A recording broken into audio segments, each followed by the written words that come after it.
I'm just realizing how absolutely essential it is for me. And I think for so many of us, as ADHDers, we often internalize a lot of messages from the outside world about all the things that are wrong with us, right? All the ways we need to be different and do different. And I think sometimes it's very easy to overlook how much that drives the way we feel about ourselves, how we take action in our lives.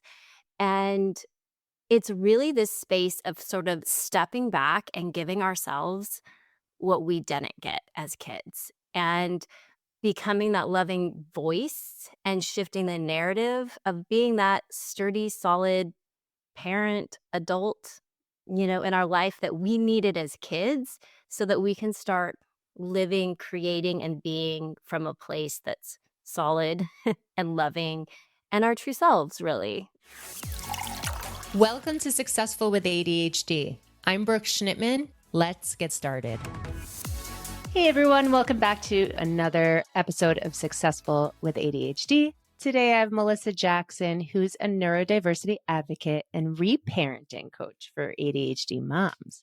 I love that term, and I definitely want to know what that means a little bit more in a little bit. And she is a neurodivergent mom raising neurodivergent kids and comes to recognize that she herself was never equipped with the tools needed to thrive as an ADHD, twice exceptional, and dyslexic mother. So that's why Melissa is so passionate about equipping mothers with the tools we never received from a strength-based approach.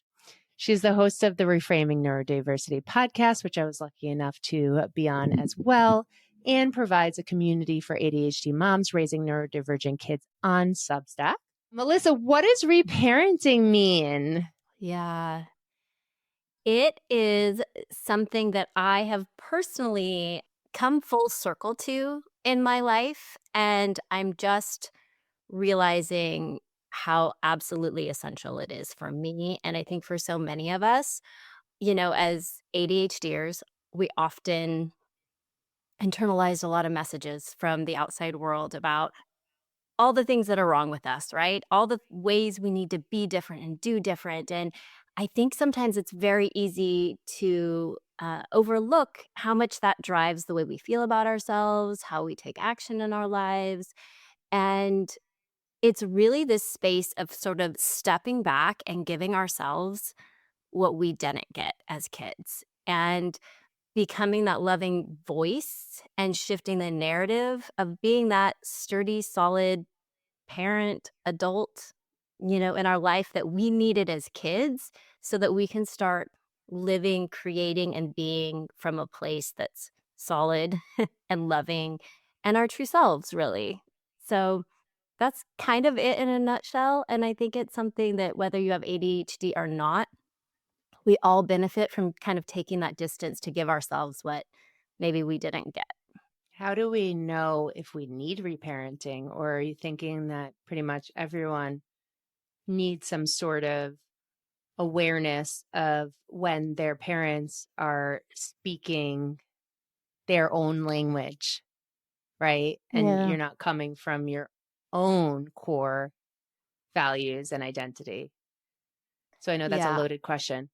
No, I get you. And I think it's any of us that struggle with low self-worth, lack of self-confidence, feeling sort of blocked to create the lives we desire or the relationships we desire. So much of that comes back to the internal narrative we've got going on in our minds, that the subconscious part of us is sort of running the show. These parts of us that are wounded and kind of stuck in these different moments and times in our lives where we experience some sort of trauma or disconnect from safety. And quite honestly, that's kind of all of us to varying degrees. Mm-hmm. When we can then kind of identify, oh, this is happening for me, and I don't feel the way I want to feel, that's kind of a sign that, yeah, you need to kind of step in and be that person that you needed in those times of your life and you didn't receive it because it impacts us today. And that's, Oh, yeah. yeah. a big I'm thing. doing a lot of inner child work in my IFS and EMDR with my Yes. therapist. And it's Yeah. amazing. I received different types of therapy in my life, but it was mostly talk. And then I got coached and I was like, oh, coaching is amazing. And it is, right? But Yeah. then you also have these other parts of you, right? Yep. That show up that you didn't know they were going to show up. And they show up when you become a parent, and they show up when you become a spouse, and they show up when you change a job. And like, no one prepares you for these things, right? You have to reprogram yourself or Yeah. reparent yourself, right? Yes, especially I feel like when we step into motherhood, it can really, shine a light on those parts of us that were really easy to kind of tuck away because it's uncomfortable. We don't, these parts of us. I love that you speak to inner child work because I think that's so powerful. I do that too. And it's these parts of us that are so easy to sort of bury and hide and put on these masks and really these coping mechanisms we've adopted eh, as we've gotten older of maybe it's perfectionism, maybe it's people pleasing, maybe it's overachieving, like proving our worth, being worthy through what we can receive from others outwardly. And then we have kids and it's like, oh shit. That My thing. whole world was just flipped upside down. The thing I thought I Yeah. prepared for is not actually what Yes. is real. It shines a spotlight on all the stuff. All the Yeah, stuff we've kind of been able to like mask up, armor up, and like we're good, And then all of a sudden it kind of I feel like children are such a gift in that way because it forces us to look at these parts of us we've abandoned and that really need our love and attention. And I mean, that's really what reparenting is. And I feel like when we step into motherhood, it becomes even more necessary, which is tricky because so many of us are sort of breaking cycles. We're trying to create something we didn't receive. And so now you're responsible for raising children that you want to raise in a way that's maybe different, to give them something different than you received, but it wasn't modeled for you, how to be different. So it's sort of this like you're parenting yourself while parenting your child. And that, as an ADHD is extremely overwhelming. That's a lot coming at us. it's a lot of And executive functioning. a lot, right? And then the shame and the negative thought loops that can come out of that because it's impossible to do it perfect. Like, nobody is doing it perfectly, but yet so many of us have that perfectionism, and it's that, like, we should be doing this better. Like, I'm falling short here and here and here, and then that rumination and all the stuff that leads to more self-doubt and can impact our self-worth and all the things. It's a vicious cycle, and that if we don't have that perspective to step back from, to, like, whoa, whoa, whoa, like, create some distance between sort of that stimulus and our response, even the response to our own thoughts, we can just get sucked in. And Hmm. so it's it's really that inner work that I'm so fascinated with. I originally started as an educator and helping families and advocate for their kids and helping teachers, and here are the systems we put in place in the classroom. And I started coming back to, like, because I'm walking this real time in my own life, and I'm like, Sure. I it starts with me. Like, I can have all the tips and tricks in the world, but if I'm not embodying, I don't know how to self-regulate and hold space and come at these tools from an energy that provides space to co-regulate and my child feels safe, and like, none of the tips and tricks work. Like, it Oh, all yeah. starts with the foundational piece of being able to self-regulate and be self-aware and give ourselves that self-compassion so that we can then give it to Give our to kids and others. then apply the tips and tricks, right? Yes. And in real time, obviously we could be as proactive, right, as we need. And we can remind ourselves and be aware, right? All of that is wonderful. But yes, we get into these patterns as adults, women with ADHD, Mhm. where we forget about that, right? Our working Yeah. memory, our long-term Yeah. memory of that reparenting gets forgotten unless it's initiated and practiced because our brain's like a muscle. And I want to just Yeah. quickly share something related to what you were just saying. It made me think last night, I was putting my daughter to bed. She's 2.5. And my mom bought her a book that a psychologist wrote. It said, my anger volcano or something like that. Mhm. And I started reading the book to her, and I happened to get into it with my husband last night. So I was just kind of like totally dysregulated, right? We had verbal jujitsu. Our communication wasn't communicating. And then I'm putting my daughter to bed and I'm reading this book about an anger volcano. And I'm like, oh my gosh, these simple practices of Yeah. regulating my anger and regulating the breathing and walking away, those simple things, like, Mhm. even though I know these things and you know these things, like, we're just not doing it enough Yep. because we're not prioritizing ourselves. So I literally walked Mhm. away from that book. I'm like, oh my gosh, this is great. Well, I'm not angry anymore. Like, thank you, Brielle, for allowing me to read that book to you so mommy feels better. Absolutely. Such a perfect example of our kids literally give us what we need. Whether it feels like it all the time or not, it really is, yeah, a gift. It is. It And those is. simple Yes. things, they seem so simple. So I think it's easy. There's like the working memory piece because I relate to that too. Like, I'm like, I already know this. Why do I keep forgetting this? And then also the like, it seems so simple, so it can't be that important. There's other things that matter more. And it's so interesting when we really come back to prioritizing like what's at the root, the foundation of feeling better, of being able to handle our lives in a way that feel easeful. It's the simple stuff to regulate our nervous system, but it's so challenging to be with and do. Even though it's simple, I've noticed this in my life. There's been resistance to it, and it's because that's the work. Even though it seems simple, it's actually the Simple hard is stuff the that work. matters. Yes. Yes, Simple yeah, is yeah. hard. Simple is hard. Like And it's hard is actually simpler for yes, ADHDers. exactly. It's more Yes, exciting too. it's more Simple is exciting. boring, but Simple is important. boring. Exactly. Yep, and we tend to be good at the hard stuff and struggle at what other people might think are simple as well. Yeah.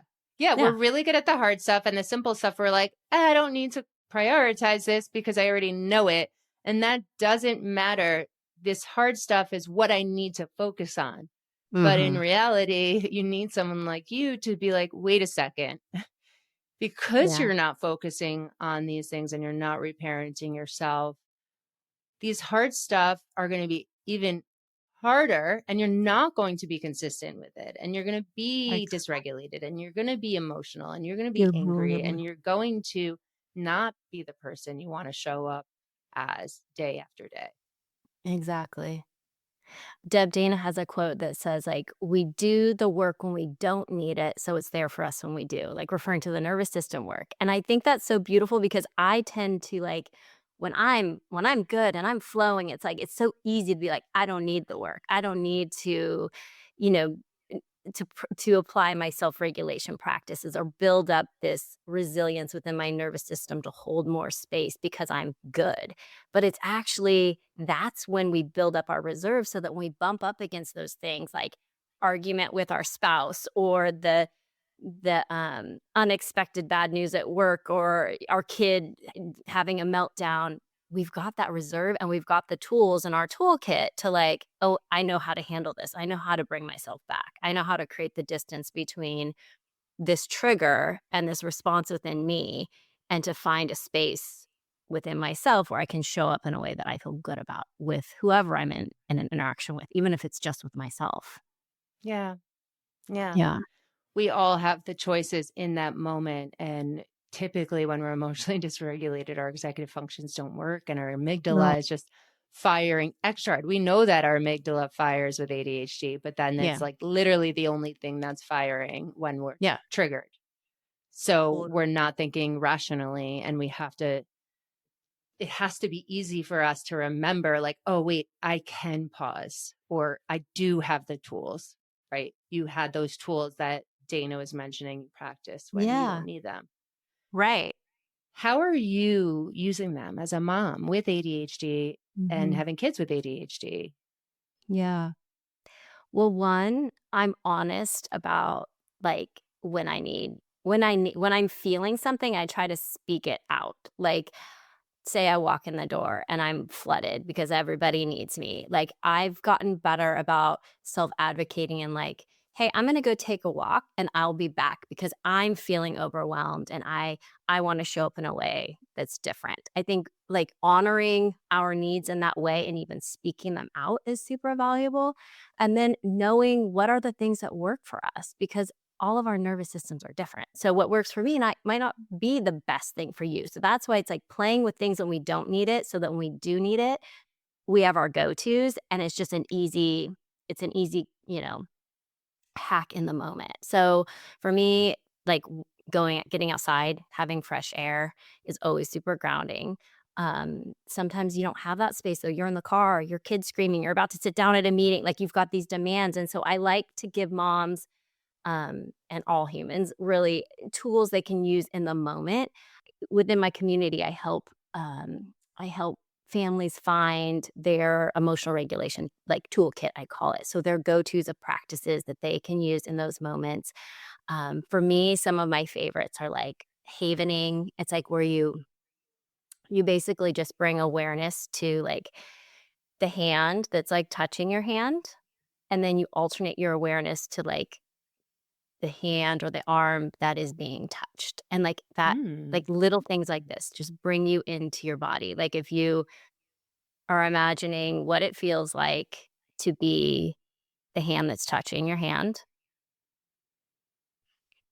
and then you switch awareness to what it feels like to be touched. You know what I like about that is we talk so much about scanning your body and visualizing, but that can be really hard with ADHD. So in that, you're actually kinesthetically Yeah. doing something Yeah. that can help a person with ADHD feel it and Yes. really feel it. Yeah. Yeah. Yeah. And we tend to be overthinkers. And overthinking is actually an underfeeling problem. So what I've found is, okay, I've read all the books, I have all the stuff, I know all the tools with my brain. In fact, I can overanalyze them to death. But how do I embody? How do I feel the thing? And so that's what I try to help families with is like actually like the disconnect we can feel between the mind and the body with the overthinking. Like how do we get into the body in ways that are actually doable and practical? Like before you sit down to get on a call, how like, just becoming aware of your butt in the chair, your feet on the ground, resourcing in the room, noticing what's around you, like just bringing yourself back into your body so that you have the space to show up To be in a different present. way, Yeah. to be present, which is hard. It's really It's hard. really It takes hard. practice. So, one thing I know about coaching is that we all come to coaching on different levels. And I'm sure you have moms who come to you who just want proactive Mhm. tips because they're pregnant or, they're in a space where they're ready to show up for themselves and their kids, right? Yeah. Or you have the ones that are extremely overwhelmed and need you to help them like yesterday. Yeah. So, how do you work with the person who's already exhausted? Yeah, I mean, it's each person and their experience and their situation is going to be unique, obviously, but I think it's always coming back to ourselves and where we are right now. Like the person that's exhausted, what they need most is to show up for themselves. Mm-hmm. Because what actually makes the biggest impact in the lives of our kids and the lives of the people we love is investing in ourselves. I think we overcomplicate it. And Mm-hmm. it's easy. The mind can take over and overcomplicate, but like it's really pretty simple. Like it's counterintuitive, but simple. Like if we can give to ourselves and find that space. And it's going to be different for all of us, right? About what fills us up, how we regulate our nervous system is going to be unique for each person. But when we start prioritizing that like my needs matter, my self-care matters. And actually that's what allows me to show up for my kids, for my partner, for my friends in the way that feels good to me and is what they need, is when I invest in myself. And so that's Yes. been this full circle thing for me with like, it really starts with us as mothers. And I feel like women are so unsupported as mothers. I'm just going to say it. Like, we need more support. Like, Oh, we need to be yeah. valued for what we do, this pivotal, critical role that we play in children's lives. And we're balancing so much and the emotional load and all the things. Investing in ourselves is where we start to change ourselves, our Yes. families, our children. Yeah. No Yes. matter where you're at. Yeah. You could be the modern mom who's working full time and, emotionally extremely invested in your child Mm-hmm. and doing all the things.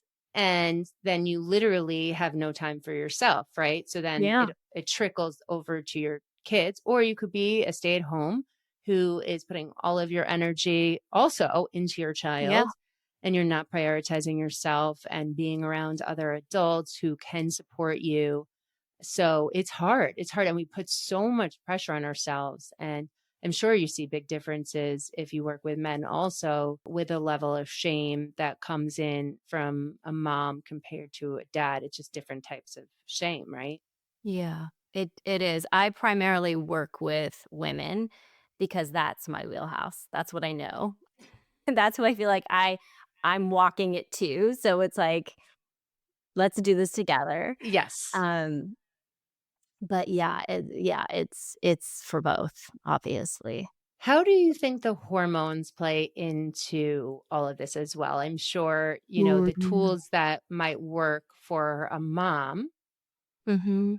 that are working, and then all of a sudden it's that time of month, or then they're getting into perimenopause or even menopause, then you need to like pivot and adjust and reprogram again in some Yeah. ways. Yeah.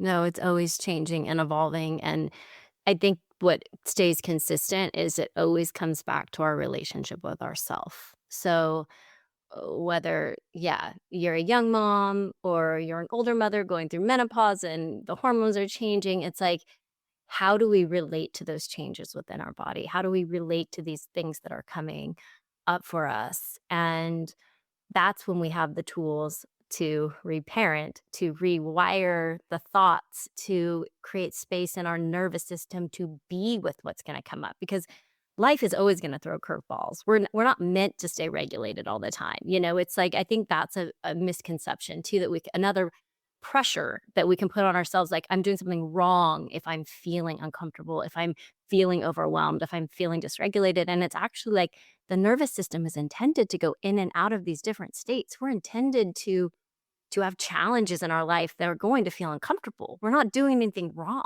So when we can No, relate to what's happening to us differently, we can feel differently though about what we're experiencing, no matter what it is. Does that make sense? absolutely. Oh, yeah. Yeah. Oh, yeah. And then one of the biggest tips that I have utilized today is, like you said, looking inward and just asking yourself, what do I need? And Yes. you always know. You do. But Your body like you knows. said, our brains start scanning and overcomplicating it and thinking about all these creative ways of redoing the spreadsheet, redoing the ideas, creating a new app, but like we always typically have the answer within us to at least regulate ourselves in the moment. What do we need? Exactly. And Yeah, listening to that. I was exactly. talking You got to it. I was talking to a mom who lives in Canada, very busy, very successful person, and she was totally overwhelmed, not sleeping. She was the primary caretaker in the house, even though she was the breadwinner. Mhm. And I looked at her and I said, do you ever have a moment for yourself? Mhm. And she goes, well, sometimes when I'm in the shower, I have a couple of seconds until my kids come in. I said, so you don't have a space for yourself? She goes, Yeah. no, I never even thought about that. And fast Or forward, she was lucky enough and she was fortunate enough to end up getting an office space where she could just, not even do work, but just regulate yeah. herself. But we don't even think of that as a necessity as a Yeah. parent. No, I feel like we've been kind of conditioned that being a good mom is being like selfless, like putting our needs last. And I think it's this rewiring of that conditioning of actually the flip is true. Like caring for ourselves is what's being a good mom. One, it's allowing us to show up in a way that our kids need, that our families need. And it's modeling for our children that they have permission to show up for themselves. Because what are we showing them if we're just constantly the martyr who does everything for everyone and we have, no needs and our needs don't matter? Now we're raising little humans that grow up to think that that's their burden. So but That they when we have to can people please yes, that everyone and care what matters other before people think. themselves. Mm-hmm. Yeah. So it's really this kind of this flip of conditioning, I feel like, for women. Yeah. And, Yeah. I saw just a quick clip on Instagram from Dr. Amen, and I thought it was beautiful what he said, that our children's our emotions are played by our children like a violin. Mm. Hmm. We're so in tune, with our kids' feelings, and they're so in tune with ours. Yeah, I know that, like, when my kids are upset, like, I can immediately feel dysregulated by their big feelings, and yeah, I think that's why it just all comes back to, like, how do we create that secure attachment with ourselves so we can then be attuned and have this secure attachment with our children? Does that make sense? Like, Mm-hmm. which is hard because we probably don't have a secure attachment with our primary caregivers. So we're Mm-hmm. trying to recreate something that we didn't get and then relate to our children's feelings in this way that wasn't modeled for us. Like that we're not jumping into like, okay, so like when I was a kid, if I had big feelings, it was a problem, right? So I learned that like you shove those feelings You down, repress them. repress them, put on the good girl A conditioning, put happy on the mask, face. happy face. If I did have a problem, it was like we need to fix your problem because this is wrong. There was never space given to that feelings were okay. The feelings were valid, the feelings were needed, the feelings were our indicators of our needs, and like getting them out is how we release and all of that. And so when we start learning this for ourselves and giving this to ourselves, we can then relate to our children's feelings in a different way as well, rather than this is a problem, as more of like an invitation to be with and show our kids that having these big feelings, having this discomfort, having this reaction is valid, and you're not scared of it, and we can be with it and allow it. And like I think that's how we shift the cycle for these next generation of people, is like we're able to be with the feelings without needing to fix, solve, shame, all the things that happen to us. But it's Mm-hmm. like that having to like separate ourselves from, whoa, I'm triggered by this response because this little part of me wasn't allowed to have that response. So now I've got to step in and be the adult for me and the adult for this child in front of me, which isn't easy. And then sometimes we're in relationships where we feel like we have to be the adult to our partner too. And that is a whole other dynamic where you shouldn't ever have to feel that way, right? Or put yourself in that situation. Yeah. And we often attract partners who have similar trauma to us. So it's always Trauma bonds. the trauma bond. So it's always this opportunity, though, to heal, right? It's always this opportunity, like, what is this person showing me? What is this relationship a mirror to an unmet need within myself? How do I relate to that unmet need in a different way and respond to it in a different way? But if we're not Mm-hmm. regulated, if we don't have the tools to have the space for that experience, we're just reacting. Yep. And we just kind of stay in the cycles. Yeah. Oh, what else would you think is important to share for parents of children with ADHD, specifically moms? navigating all of this? Prioritize yourself. I can tell you so when I was a young mom, my kids are older now, they're almost 13 and 16. And I was a teacher before they were born. And when they were born, I stopped working. Like I did all the things you're supposed to do. You know what I mean? With my mind. I'm like, okay, I'm a full-time mom. I'm reading all the books. Like I put my first on a sleep schedule, which is a whole nother thing if you follow Gabor Mate's work on attunement. But I was doing all the things. Like here are the things I need to do. But I can look back and I so wasn't present in my body. I was stressed. I was overwhelmed. I was overthinking. And yes, I was sitting there reading the book. Yes, I was volunteering and being the mom who did the things, but was I attuned to my kids? Was I present? Did they feel that connection from me? I doubt it. Like, and that's all hard, like it's painful, but I don't think so because I wasn't in the space at that point in my life to understand how to create a secure attachment with myself, how to show up for myself, how to be with myself. So I was always somewhere else, even though my body was there. And so I think as moms, the greatest gift we can give our children is to learn how to be with ourselves, to be present so that when we're with them, even if you're working and you're only with them small portions of the day, like when you're with them, you are with them. They feel that connection. I remember I would read a book and and if they ask me questions about the book, I might be like, I don't even know what I just read because my head was somewhere else. It's like, it's about truly being with them. And that comes with doing the work on ourselves. So I think it just always, always comes back to us. Totally. Well, if you want to hear more about Gabor Mate's attunement, he was on Successful with ADHD. So scroll back to 2023 and we could listen to his attunement stuff. But yeah, he does not recommend sleep schedules, right or wrong. Right. And another thing that just stuck with me from what you were saying is Jim Kwik was on our podcast several weeks ago and he was talking about waking up in the morning before looking at your phone. It doesn't have to be this whole big thing.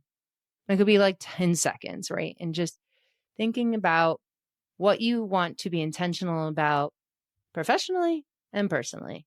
And I can't even tell you, I started doing that, did it yesterday about my business and my personal, and like, it just stuck with me. It worked intrinsically and extrinsically. And I was able to correlate what I created in the morning for the evening, and my day was just so much more fulfilling just from that, like one simple, okay, I'm going to focus on this and I'm going to focus on this, or this is what I'm looking forward to. And this is what I'm going to get out of the day. Boom, done. I love that.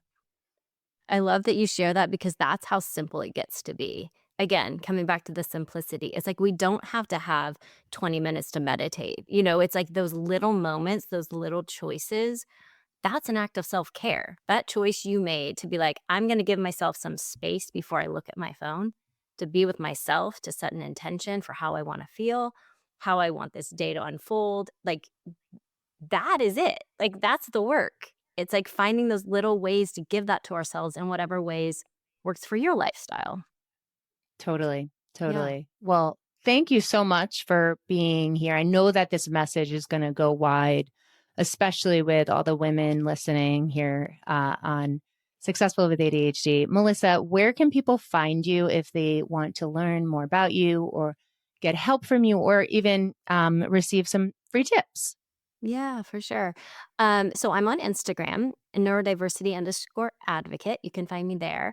I'm also on Substack, which is neurodiversity.substack.com. That's where my community is. I also have, a free membership over there. And I have a new freebie I'm actually releasing this week, a self-regulation toolkit. So that I will actually drop for you as well that people can grab. Thank you so much. Melissa, thank you so much for being here and sharing the simple but hard tips that we need to come back to as moms, as people with ADHD. Hopefully, the people listening to this 30-minute episode can pause now or pause previously and just take that moment to ask yourself, what do you need? I love it. Thank you for having me, Brooke. Thank you for being here, Melissa. Thanks for listening to this episode of Successful with ADHD. I hope it helps you on your journey. And if you need any additional support for you or a loved one with ADHD, feel free to reach out to us at coachingwithbrooke.com and all social media platforms at Coaching with Brooke.